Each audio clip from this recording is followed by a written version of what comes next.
Bienvenidos y bienvenidas a una edición más de Temas y Debates. Les saluda Ricardo Sosa.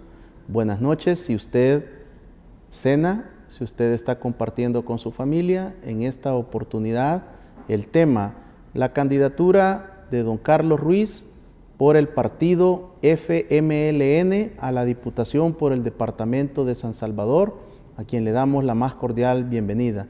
Don Carlos, buenas noches, bienvenido. Muy buenas noches, Ricardo. Un saludo a usted, a todo el personal que nos auxilia, lo mismo que al pueblo salvadoreño que nos permite entrar a la intimidad de sus hogares en este martes 9 de febrero. Don Carlos, ¿cómo va el FMLN? Estamos prácticamente a 19 días de las elecciones del 28 de febrero del 2021, pero también hay que considerar el silencio electoral. Prácticamente les vienen quedando ya 16 días efectivos para poder terminar su campaña, visitar territorios, hacer todos sus movimientos en redes sociales. ¿Cómo ha ido el desempeño del FMLN? Yo creo que el FMLN ha tenido un proceso en unas circunstancias bastante complejas por lo siguiente, porque nos hemos visto en la circunstancia que la población en el periodo electoral reciente anterior nos retiró la confianza, y hay que decirlo sin temores. ¿Por qué? Porque cometimos errores, y errores de fondo, ¿verdad? Errores de fondo, porque la gente no nos quería ver como administradores del sistema, nos quería ver como transformadores del sistema. Y hubo un momento en que renunciamos a eso. Y entonces el costo es este. Pero, ¿cuál es la situación actual? Mire, hay que decir que las cosas van cambiando. Nosotros no podemos venir aquí y decir, mire, no, todo es negativo. No es cierto. No es cierto. ¿Por qué? Basta y sobra cómo usted aborda y plantea la situación actual del país.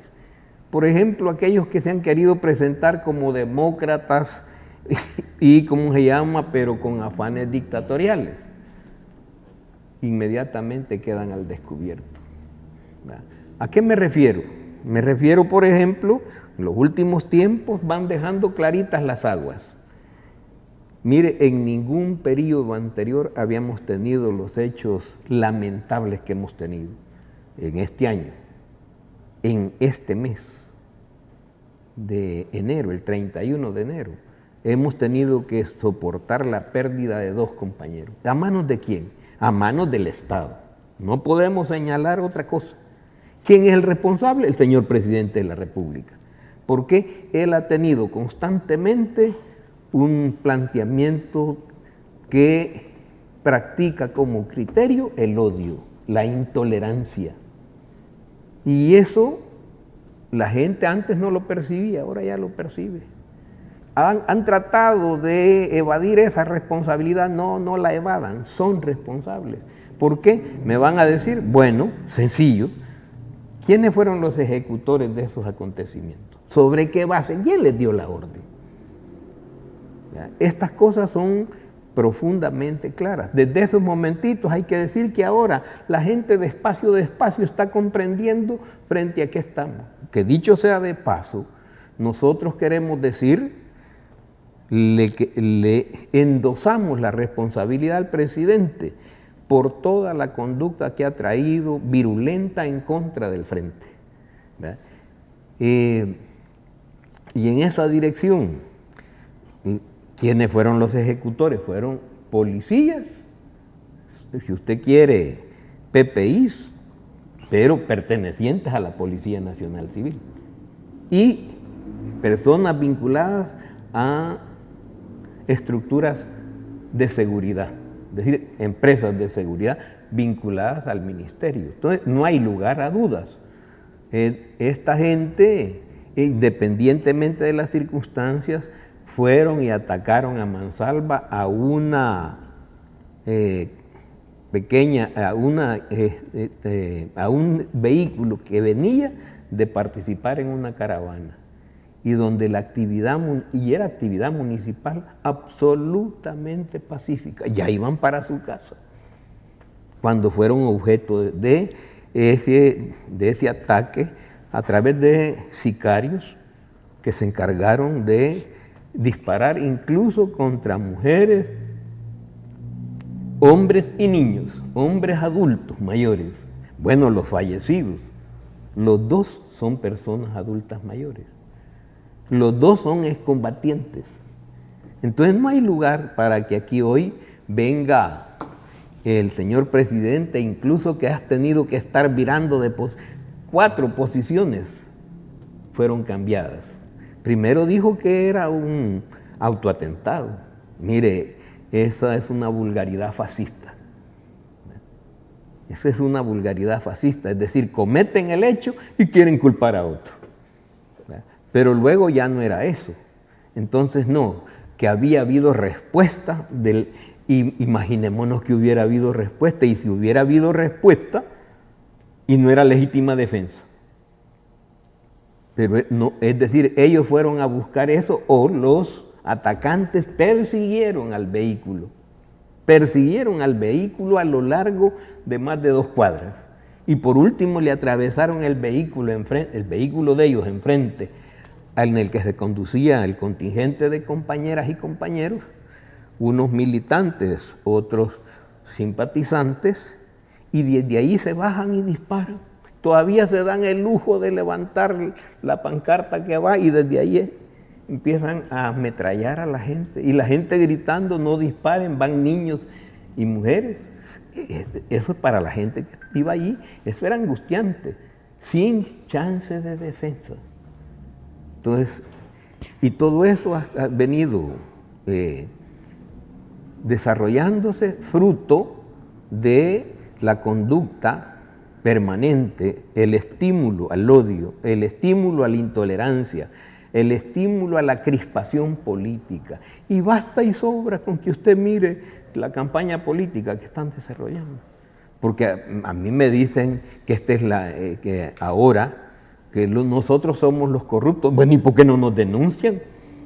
Si yo soy acusado de corrupto, que me digan cuál es mi corrupción, y ahí están los tribunales. No, esa es una propaganda. Y si me dicen de los maletines negros, ¿no será que ustedes han recibido algunos? Porque ahí andan diputados que los acompañan.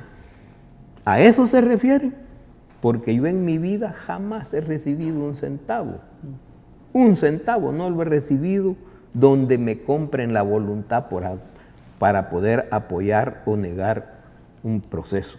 Don Carlos, me llama mucho la atención que usted inicie este programa haciendo una reflexión profunda al interior del FMLN, aceptando responsabilidad de falla en los 10 años que estuvieron en el Ejecutivo. A muy pocos representantes del FMLN se le escucha aceptar la responsabilidad en televisión ante la población, y eso lo que indica también es que ustedes han entrado en un nivel de madurez política y que ahora le permite a usted presentarse ante la población a tratar de hacer un planteamiento en el cual pretenden corregir esas deficiencias, esos errores por el cual la población no les dio el beneficio en el 2019 de continuar en el Ejecutivo. Efectivamente, mire, si nosotros tratáramos de decir, no, mire, yo escuché incluso reciente después de las elecciones, a compañeras y compañeros les oía decir: la gente es ingrata, la gente no agradece. Mire, ¿y qué es lo que nos tiene que agradecer la población a nosotros?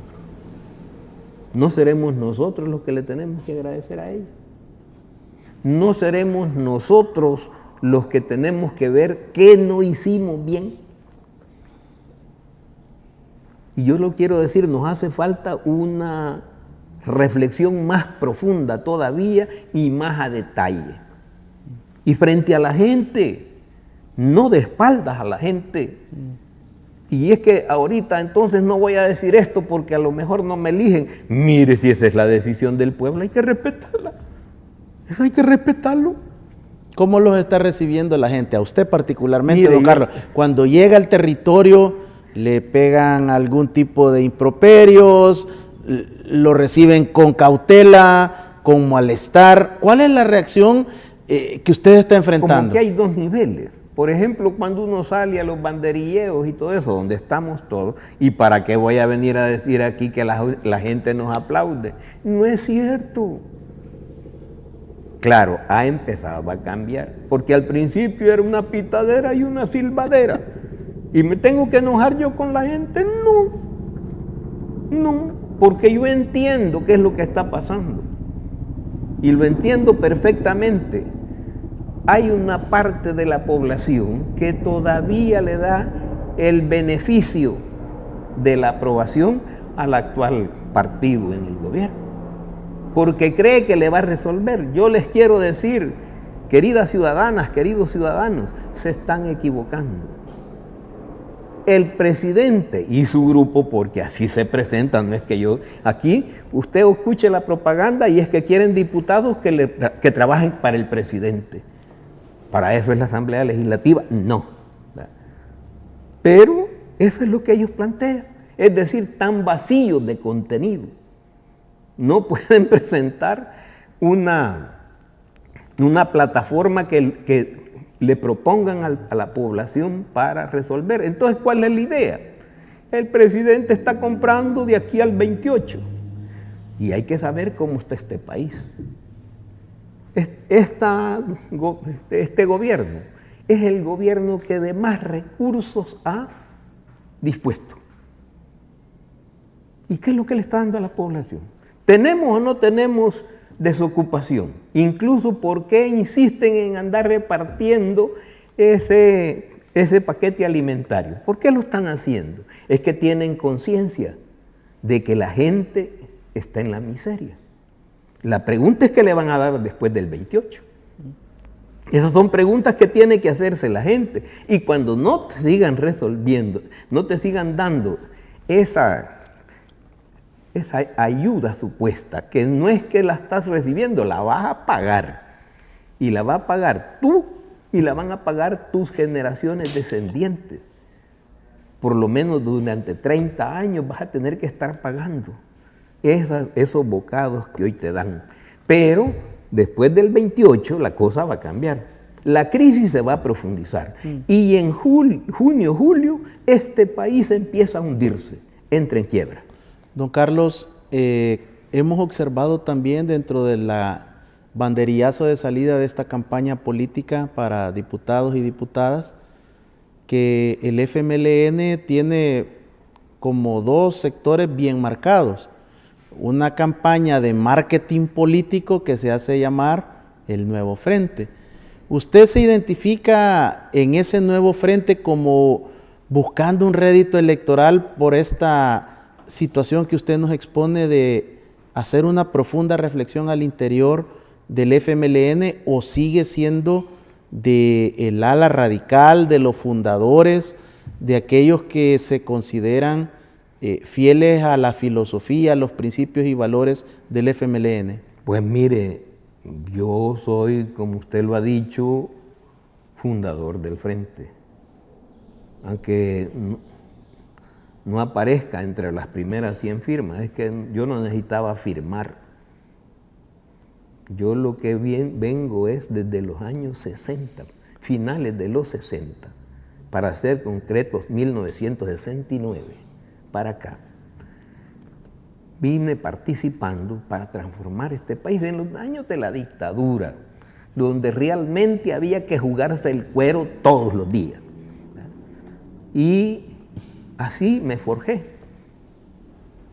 Y una de las cosas que aprendí es que cuando nosotros le respondemos al pueblo con lo que él aspira de nosotros, el pueblo nos da la confianza. Y nos la ha dado y nosotros no podemos quejarnos. Nos dio la confianza. No hicimos todo, porque si usted observa cualquier periodo presidencial, cualquiera digo, cualquier periodo presidencial, antes o después de nuestra administración, mire, nunca antes se hicieron tantos proyectos como en el periodo del FMLN. Y además, proyectos de orden social que vinieron a resolver varios problemas en un solo planteamiento. Si usted me dice, mire, en educación, ¿cuándo aquí había habido atención a la educación a las niñas? Es a partir del FMLN, cuando realmente la educación es gratuita. ¿Qué quiere decir eso? La niñez recibía la atención primero en el material escolar, pero a renglón seguido lo hizo. ¿Qué es lo que necesitaba el niño y la niña? Vestuario. ¿Qué necesitaba el niño y la niña? Calzado, para que todos se sintieran iguales allá. ¿Alguien más lo hizo? No, eso lo resolvió el FMLN. Pero alguien puede decir, sí, pero mire, solo fue eso. Ah, mire, cuando se resolvió el problema de los uniformes, yo no sé si usted recuerda que aquí antes, allá por los años 80 todavía, era un oficio muy connotado el desastre o costurera. Desastre o costurera. Y ya habían matado, el sistema, el modelo económico había matado esos renglones. Ah, pero empezaron a aparecer de nuevo las costureras y los sastres, y la riqueza empezó a distribuirse de otro modo. No solo es que los niños recibían el uniforme, no, es que se los hacían en sus propias comunidades. ¿Y después de eso qué? Después de eso viene, lo mismo el calzado. ¿Habían o no habían zapateros? ¿Hay o no hay zapateros aquí? Sí, lo que pasa es que han sido relegados y aparecieron de nuevo. Se estimuló la producción de la zapatería artesanal, que le sirvió mucho a la comunidad porque esa era una manera de crear fuentes de trabajo. Pero hoy en este momentito, ¿cómo está el agro del país? ¿Cómo están los ganaderos? ¿Cómo están los cafeteros? Pero ¿cómo estuvieron en esos días? Es decir, cuando por primera vez en la historia de este país, la niñez empezó a consumir leche producida en el país. ¿Y cuál era la circunstancia? Mire, los ganaderos cuando venía enero sentían un gran alivio. ¿Por qué? Porque ya tenían el Estado, se encargaba de adquirirles su producción lechera. ¿Lo han hecho ahora? No, ya están comprando leche en el exterior. Pero don Carlos, usted habla de parte de los beneficios que se desarrollan en los gobiernos del FMLN. ¿Por qué si eso estimuló tanto la producción de estos micro y pequeños empresarios y los pymes se supone que son el 96% de la economía del país? ¿Por qué no le dieron el respaldo al FMLN en el 2019? Es que eso tiene que ver con lo que nos hizo falta. Resulta que hacíamos eso, pero actuando dentro del sistema. Chafik lo dijo bien claro. No entramos al sistema para que el sistema nos absorba. Entramos al sistema para cambiarlo. Y eso fue lo que no hicimos. ¿Por qué? Porque la gente recibía eso como dádiva. No se dio cuenta que era el fruto de su propio trabajo. Y eso, ¿quién tiene la responsabilidad? Lo tenemos nosotros. Es que aquí vamos a hablar clarito, a diestra y siniestra. Es decir, cuando nos decimos que nos vamos a criticar, critiquémonos de verdad. Mire, vuelvo a decirle, este gobierno, dígame cuál es el proyecto que ellos están impulsando. Ninguno. Todos quedaron planificados y financiados desde el gobierno anterior. Y si no, dígame cuál. El único en el que se han enredado es en el famoso Hospital El Salvador. Pero don Carlos, ¿por qué no cambiaron ustedes el sistema económico y social del país en 10 años, en 2 gobiernos? Porque nos hicieron falta talones.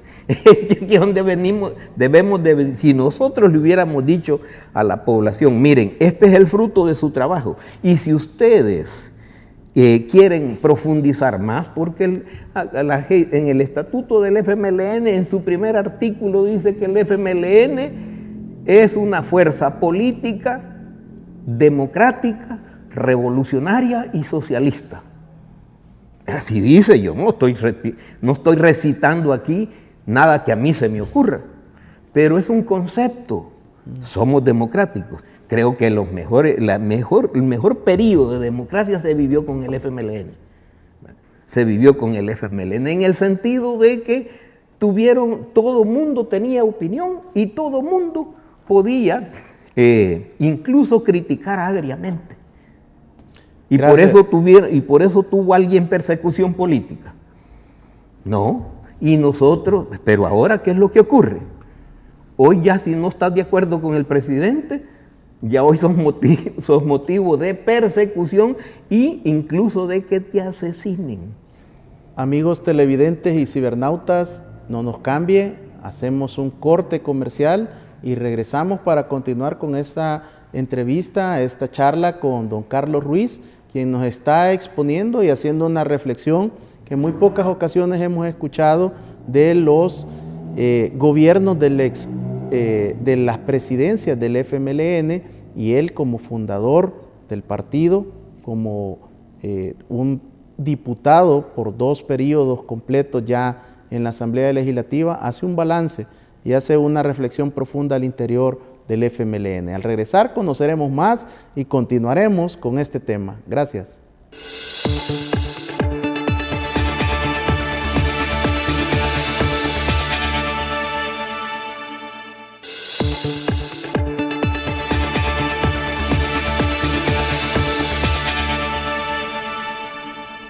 Muchas gracias por continuar en nuestra sintonía. En esta oportunidad, el diputado Carlos Ruiz, quien busca la reelección por el partido FMLN.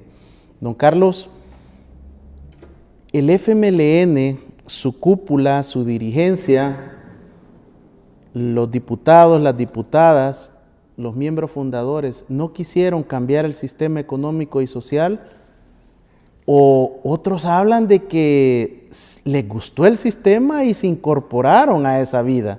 ¿Cuál es su apreciación? Mire, mi apreciación es la segunda. Es más, abrazamos la reforma en vez de la revolución. Y hay que decirlo, perdonen, así son las cosas, pero aquí no podemos estar hablando solo del interior del FMLN, yo lo dejo planteado ahí, porque creo que el debate de fondo debe ser después del proceso electoral, porque nosotros no funcionamos solo para las elecciones, esa es la diferencia. Nosotros funcionamos antes, durante y después, y tenemos proyección, y tenemos que prepararnos para cómo vamos a avanzar posteriormente después de las elecciones, independientemente del resultado. Yo si no salgo electo, ¿acaso por eso voy a renunciar a seguir trabajando como FMLN? No, voy a seguir trabajando como FMLN y voy a defender dentro y fuera de mi partido el planteamiento de que es necesario volver a nuestras raíces, que fueron las que nos dieron el mayor rédito frente a la gente. Por eso es que desde que salimos del conflicto armado, no salimos del conflicto armado para que las cosas siguieran lo mismo. Y hicimos transformaciones, pero no las suficientes. Y particularmente, si usted observa, dígame, ¿qué hicimos de transformación en educación? Seguimos repitiendo lo mismo, cuando debimos hacer que la educación tomara en cuenta la historia real y natural de nuestro país. ¿Debe estar registrado acaso 12 años de conflicto para desmontar una dictadura? Fue broma. No, mire, nos cuesta más de 70,000 muertos. El sistema capitalista tampoco hubo una reforma. Es que no, ahí es donde está el problema, que nosotros creíamos que a los amagos de reformas de fondo, eso es lo que la gente quería. No, la gente quería reformas de verdad. Es decir, la reforma es mala. No, la cosa es cuál es el concepto con el que se hace. Pero en ese sentido, ahora en este momento, nosotros le decimos a nuestra población, entendemos a profundidad por qué nos retiró el apoyo a la gente. Pero también hoy le decimos, escúchenos con atención, Fíjese lo que está ocurriendo, y yo se lo vuelvo a repetir. Hasta el 28 es un tipo de sociedad la que tenemos. Del 28 en adelante, cuando la crisis apriete, entonces vamos a ver cuál es el resultado. Y en junio y agosto, este país entra en quiebra. ¿Y entonces qué va a pasar? Van a dictar el corralito, ¿no? Eso es lo que están planteándose. Y entonces le van a poner impuestos a las casas y a cualquier tipo de propiedad. Le van a aumentar el impuesto a la gasolina. Ese es el gobierno que tiene este país ahorita. Está procurando que llega bien, y si se llegara a instalar la dictadura, no nos va a ir quedando otro remedio. Venimos de haber resuelto el problema de una dictadura a través de la confrontación más atroz que conoce la humanidad, como es la guerra, pero no renunciaríamos a eso si es necesario. Don Carlos, hablando de dictaduras, usted ha sido muy duramente criticado por esa gorra que representa dentro del imaginario colectivo países que están alineados con situaciones de dictadura como es Cuba y Venezuela. Pero usted la sigue portando y no la esconde, no esconde su bandera del FMLN, su campaña está con la bandera del frente, con el rojo y blanco. ¿Eso no le pasa una factura a usted como marketing político? Mire, sí, por eso vuelvo a decir, si este pueblo por eso llega a decir que Carlos Ruiz no debe seguir siendo diputado, hay que quitarse el sombrero y decirle a sus órdenes al pueblo. Pero yo no lo he venido a engañar. He venido a ser franco y directo. Y me dicen que en esos países hay dictadura. Aquí no, ¿verdad? No hay dictadura. Pero ¿cómo está el hambre aquí? ¿Por qué andan regalando bolsitas con comida? O cajas que llevan, que es más, llevan una caja que le ponen el precio de $50 y no llega ni a 30. Y eso es democracia. No, la democracia tiene que ver con que el conjunto de la sociedad defina el camino por donde transitar. Por eso es que yo dije hace un rato, el socialismo no lo vamos a construir cuando nosotros querramos, sino cuando el pueblo lo entienda y el pueblo lo abrace. Es decir, no es una cuestión voluntarista que yo voy a decir que ya estábamos construyendo el socialismo como lo hicimos anteriormente. Perdónenme, no es cierto. Y entonces hoy fallaron ustedes organizando a la sociedad, porque una cosa es que les den el apoyo masivamente en las votaciones para el expresidente Funes y el expresidente Sánchez Serén, pero ¿realmente estaba organizada esta sociedad para esas transformaciones? Ese es el delito nuestro, no lo hicimos. No lo hicimos. ¿A qué me refiero? Si yo estoy hablando con los habitantes de la ciudad que tienen problemas distintos al campo, tengo que trabajar con los problemas de la ciudad. Mire, solo le voy a citar un ejemplo. ¿Cuántas veces la gente decía, miren, nos están cobrando los recibos del agua, pero el agua no llega? ¿Y le pusimos atención a eso? No, no le pusimos atención. Es más, creíamos que con hacernos los sordos con eso era suficiente. Ahí está el costo. Pero bueno, eso ya pasó. Eso ya pasó. La pregunta es cómo yo he sido, así como estoy hoy, planteándola, así he sido antes. Probablemente eso hasta dentro de el FMLN hay a quienes les parece que no debe ser así. Pues si tienen derecho, la gente no está obligada a pensar como yo pienso, ni siquiera en el FMLN. ¿Le ha traído problemas este tipo de señalamientos al interior del partido? Fíjese que no. ¿En qué sentido? Porque yo enfrento. Mi problema es que yo no puedo guardar silencio cuando hay que hablar. Y enfrento. Y eso me permite a mí decir con claridad en qué estoy de acuerdo y en qué no estoy de acuerdo. Entonces hoy decimos, ¿puede estar de acuerdo con la situación que el país tiene? Bueno, mire, por eso le decía, ¿cuál es el proyecto que este gobierno, que ya va a cumplir 2 años, ha impulsado realmente? El que ha impulsado es el único, es el Hospital El Salvador, que dicho sea de paso, es una charlatanería, porque no es que han construido un hospital, han ido a remodelar un pabellón de la Feria Internacional, ¿verdad? Y allí se supone que eso debería ser cambiado. ¿Cómo está la construcción de la otra parte? Cuando ofrecieron que a medio año del año pasado debería estar construido. ¿Y lo hicieron? No, eso se llama incompetencia, eso se llama incapacidad. Don Carlos, usted como fundador del FMLN, como parte de la dirigencia, ¿qué opinión le merece los señalamientos de que algunos de sus más emblemáticos líderes están ahora señalados de actos de corrupción, de enriquecimiento ilícito, y que el buen vivir solo fue para un grupo muy reducido de exfuncionarios?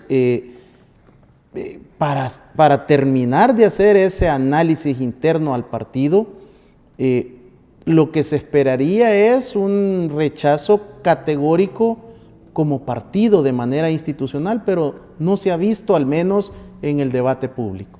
Es que yo creo que más que debatir, hay que probar. Mire, le voy a decir un ejemplo.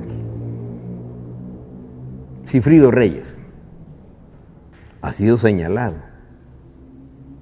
Incluso hubieron capturas y dijeron que era una red, incluso hablando hasta de la Corte de Cuentas de la República. ¿Cuántos detenidos están? ¿Cuántos detenidos están? Ni uno. Porque todo lo que dijeron era un montaje. Porque si hubieran tenido, francamente, por dónde hundir el puñal, lo hubieran hecho. Pero es un montaje. ¿Usted me quiere decir entonces, y a los televidentes, que las capturas que se vieron esa noche luego no pasaron a instrucción formal con detención provisional? No, ninguna. Ninguna. ¿Y por qué? ¿Por qué no pasaron a eso? No pasaron a eso porque todo era sobre la base de un montaje.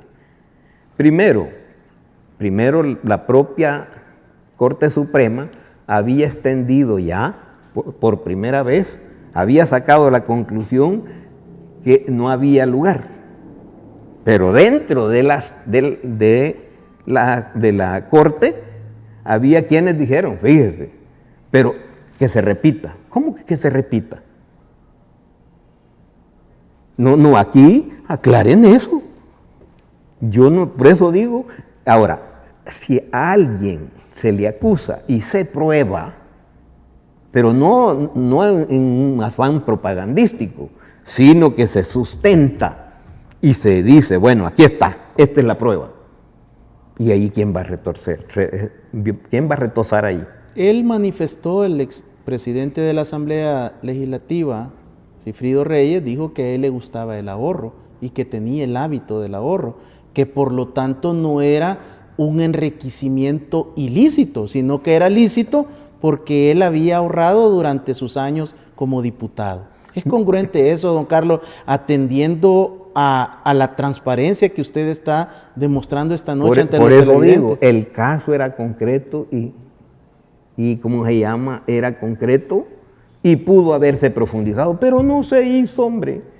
¿Y entonces qué es lo que ocurre? Claro, incluso a mí me han dicho, no sé si he conocido usted públicamente, se me ha acusado de que yo soy lavador de dinero. Y si soy acusado de lavador de dinero, ¿por qué no me han llevado al sistema judicial?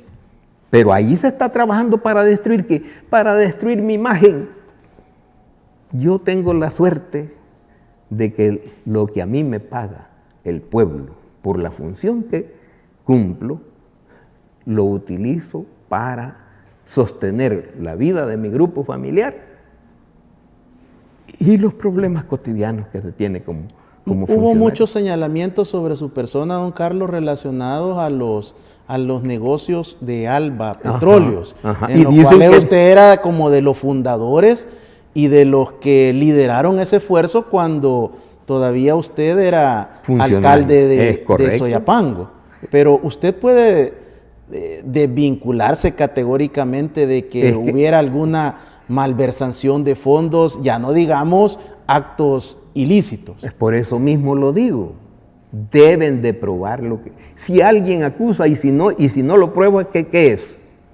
¿No es difamación? ¿Y la difamación es un delito o no es un delito? En este país no. Yo puedo inventarme cosas alrededor suyo y si le caen bien al que está en el gobierno, caminan. Si le caen mal, entonces enfrento. Yo le vuelvo a decir, dicen que soy lavador de dinero. Me han expurgado mi vida no solo una vez. ¿Su patrimonio cómo está, don Carlos? ¿Ha incrementado, se ha mantenido, se ha reducido? Mire, yo creo que se va reduciendo. No se va incrementando, se va reduciendo. ¿Por qué? Porque vuelvo a decir, yo no fui alcalde de Soyapango y cuando dejé de serlo me fui de Soyapango. Ahí me dicen que tengo propiedades en otro lado, pero nadie me puede probar eso. Entonces, ¿qué quiere decir? ¿Qué quiero decir con esto? Lo que quiero decir que a todo aquel que se le pueda probar su nivel de corrupción, que yo no puedo venir a decir que no ha habido, pero lo que tienen que hacer es probarlo. Pero no acusar falsamente, sino probar. Y en ese sentido le puedo decir yo ahora, yo por ejemplo al gobierno actual lo acuso de corrupto. ¿Y por qué lo voy a decir? Mire, y el señor Coqui Aguilar, el expresidente del FONAT, que siendo funcionario se puso a negociar con el Estado. Él estaba en el FONAT y le vendió cosas al Ministerio de Salud. ¿Cómo se llama eso? ¿Acaso no es un crimen? Y el señor presidente decía que cualquiera que aparezca en su gobierno, él lo iba a meter preso. ¿Cuándo, presidente? ¿Cuál sería la diferencia entre las acusaciones y supuestas difamaciones, según usted, contra su persona, a lo que usted está haciendo con don Coqui Aguilar? Pues la diferencia es que él sí le vendió al Estado, yo no.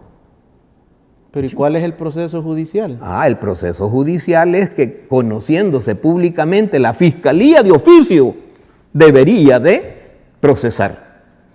Porque ese es el deber el órgano que por excelencia tiene el monopolio sobre la investigación, no es ni la Asamblea Legislativa, no es ni siquiera la Corte Suprema de Justicia, no es el Ejecutivo a través de la Policía, que es un órgano auxiliar, sino que es a través de la Fiscalía General de la República. Y no me pueden decir que no sé, eso está escrito en los diarios. Yo no me lo estoy inventando. Interesante segmento con don Carlos Ruiz, haciendo una profunda reflexión sobre lo que él considera aquellos aspectos que el FMLN no pudo conducir, no pudo corregir y no pudo implementar en sus 2 años al frente del Ejecutivo. Al regresar, conoceremos cuáles son esas propuestas legislativas de don Carlos Ruiz para continuar y ser merecedor de su voto, si usted así lo decide, el próximo 28 de febrero del 2021. Regresamos.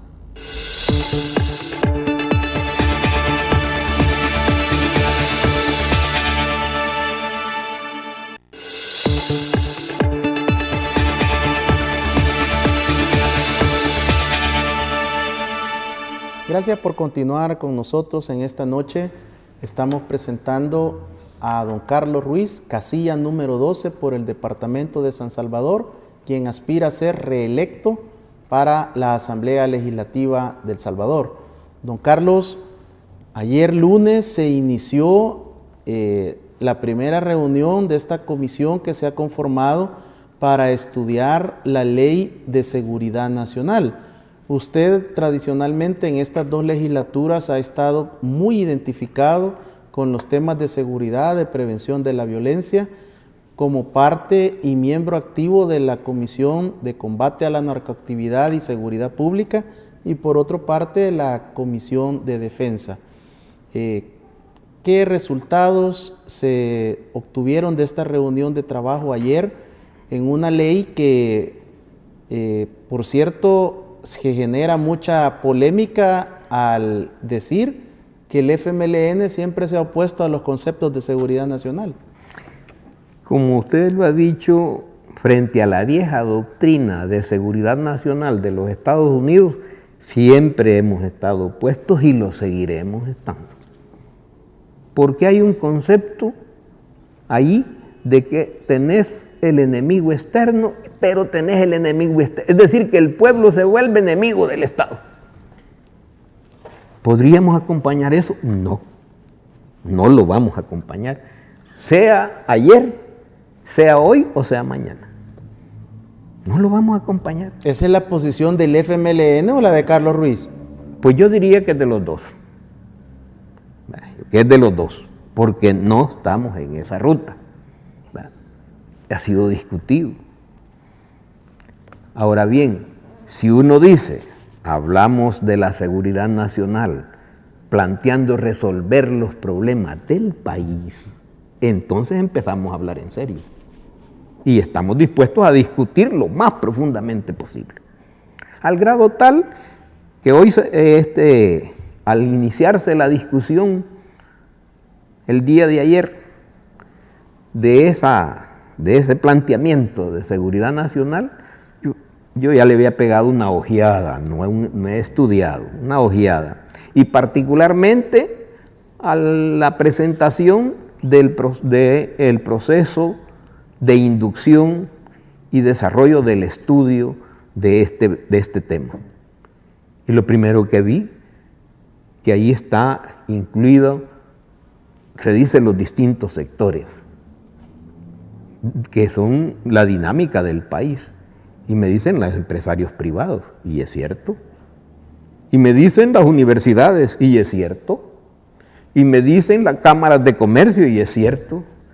Y vine y les dije, miren, y todo esto existe sin trabajadores.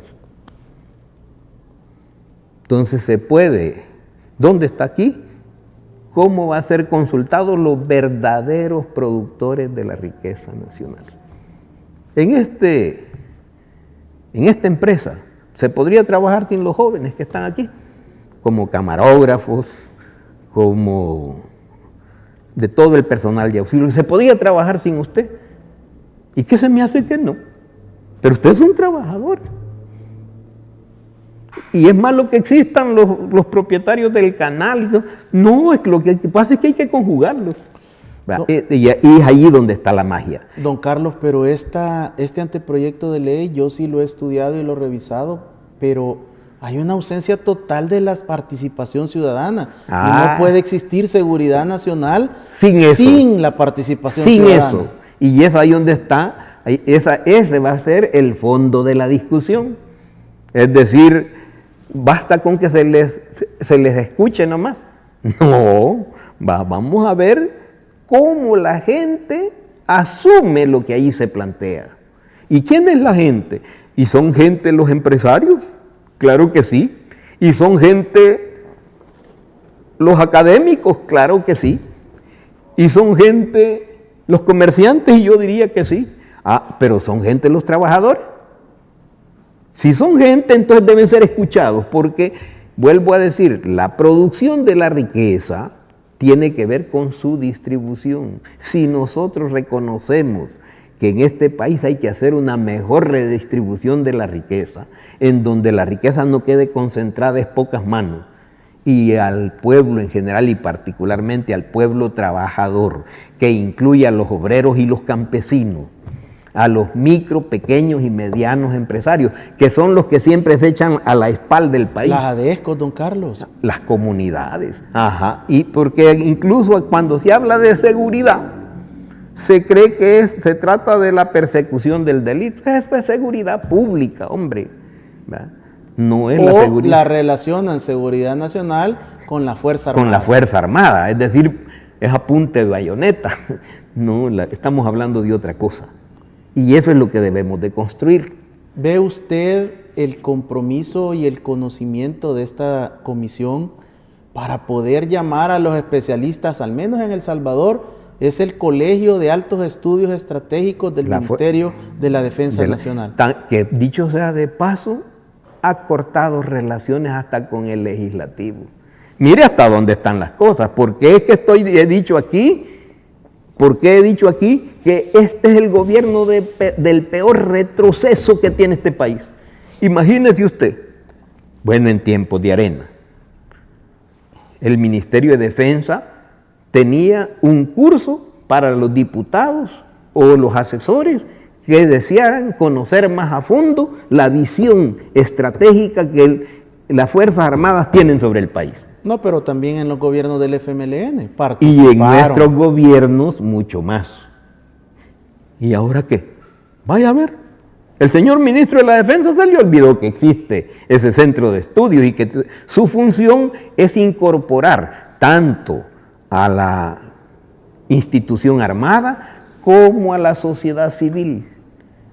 ¿Por qué? Porque ese esfuerzo conjunto es lo que va construyendo una visión de país desde el punto de la defensa del país, de la defensa nacional, que le corresponde a la Fuerza Armada, sí, pero como uno de los campos de acción. Exactamente, es decir, sus dos grandes misiones que le quedaron después del conflicto fue, uno, la defensa de la integridad territorial y de la independencia nacional.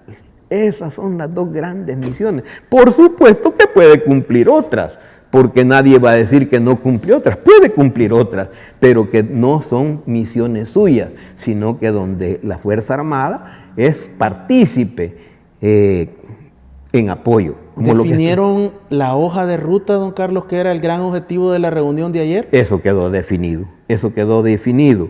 Es decir, por dónde vamos a caminar. Ya creo que lo que sí nos ha quedado ya es quiénes deben ser los participantes y cómo, cuáles van a ser seminarios, van a ser conferencias, qué tipo de elementos vamos, y donde empiece la participación de la sociedad civil entregando sus opiniones para que la ley tenga en el fondo la interpretación del sentir y pensar de la gente. Don Carlos, usted ha participado mucho y ha sido una persona de las más fuertes críticas que ha luchado por el tema de la seguridad pública, pero también de la prevención de la violencia.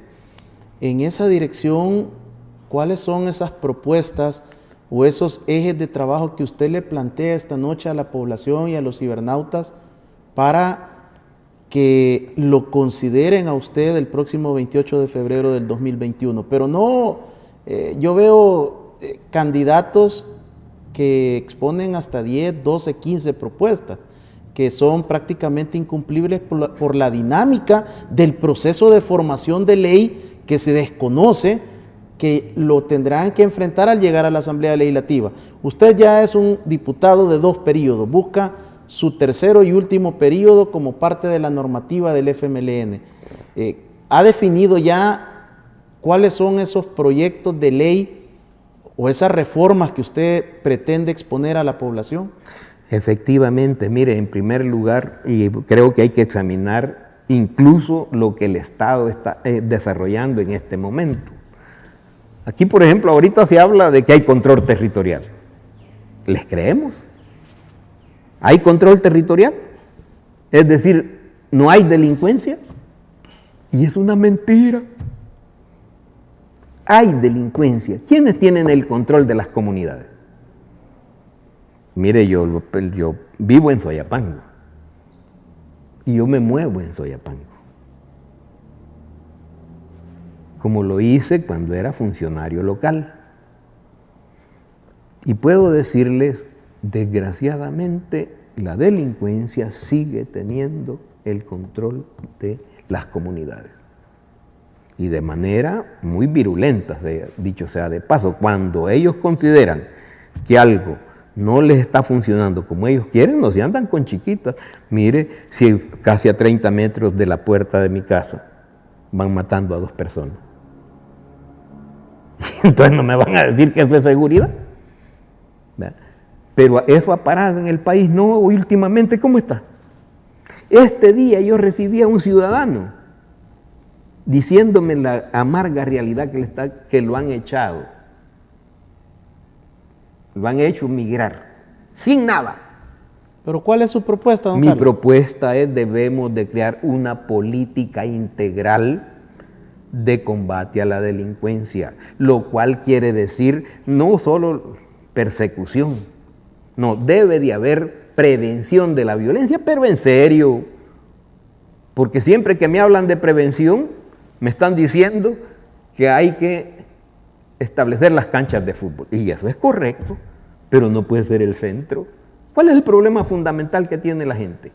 ¿Es de jugar fútbol o es de tener fuentes de trabajo? Pero la política es una atribución del órgano ejecutivo, no del legislativo. Entonces, sí, pero el órgano ejecutivo es como bien su nombre lo dice, el ejecutor. ¿Dónde se crean las leyes? Don Carlos, pero disculpe, no tenemos ni una ley de seguridad pública. Es que a eso me estoy haciendo referencia. Debemos de crearla, pero de verdad a fondo, que implica conocer todo lo que hasta aquí se había venido haciendo y qué es lo que hay que hacer de aquí para allá.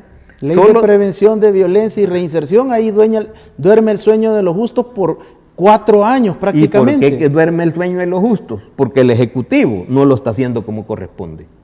Y en eso tenemos que ser francos y abiertos. Pero esa ley ya estaba desde el gobierno anterior, y le digo porque yo participé en la comisión de 40 y después quedamos una comisión ad hoc y entregamos el proyecto terminado. Y se construyó la ley, pero le han puesto los dientes necesarios. ¿No? Es que se enfrascó en el tema del registro de maras y pandillas. Es decir, pero eso es apenas un apéndice del conjunto de la ley. Pero el país necesita la reinserción. Por eso es que dije que debe ser integral, debe haber prevención. ¿Qué quiere decir prevención? Impedir que las generaciones que todavía no han sido contaminadas no lo sean, pero para eso hay que invertir ahí. ¿Y cómo es eso?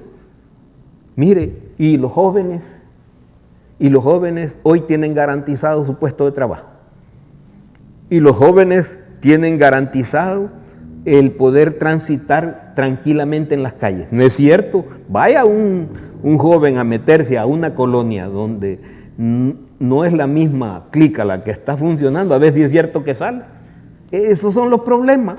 Entonces, si no resolvemos esos problemas, y entonces prevenir significa que al que necesita una fuente de trabajo que lo tenga, pero no una fuente de trabajo que le alimenta nomás la angustia del hambre, sino que también le reconoce ese esfuerzo que hace.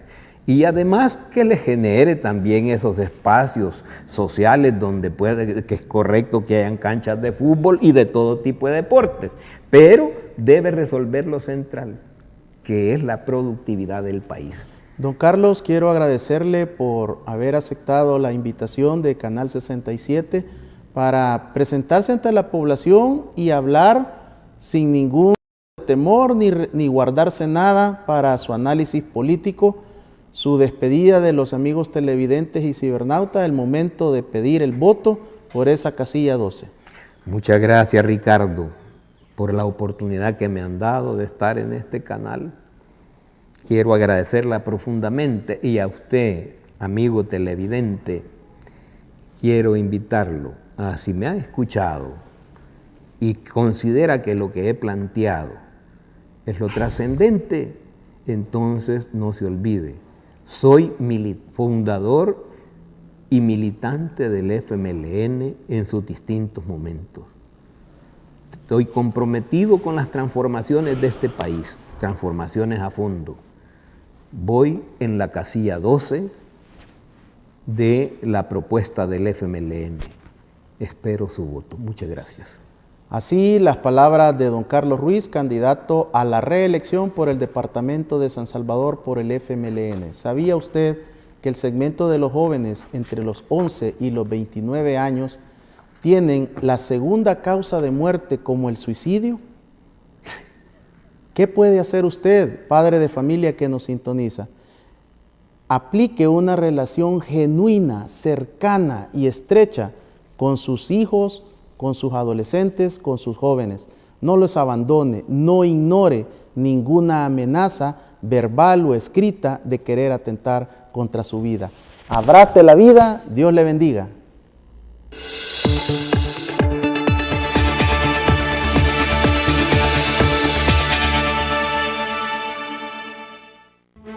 Los conceptos vertidos en el programa anterior son responsabilidad directa de quien los emitió.